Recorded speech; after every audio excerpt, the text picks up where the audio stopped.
Medyo ma. Si Dalton Kenneth, siya daw ang bumuhat sa kanila. Ter, 19 points. kahit si Stephen Curry, hindi niya kayang gawin to. 5 out of 5 mula sa 3-point country. Pag hindi na sa 21 points, 14 rebounds. May Kukumasa. ginawa niya ang kanyang 11 points sa fourth quarter. Dahil nakuha niya ang kanyang Huwag kang gagalaw, inaano ko nga. natitira sa third quarter.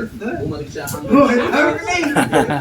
Isa pa, testing lang yun, testing. Patuloy na umaandar. Uy, wala na di. Naano pala ng hangin. Ayan, dali. Bunjik, alam mo lang na ano? Go, go, go! May tuturing na himala na. Dito, ano masasabi mo? Kasi yung hangin Hindi pala. mo pinalitan niya. Pero sa post Di ano masasabi mo, Tito Yung hangin Dieter? eh. Kaya pala bumaba. Na. Kaya lang, hindi mo yung hangin. Oh, bilis naman ah. Okay.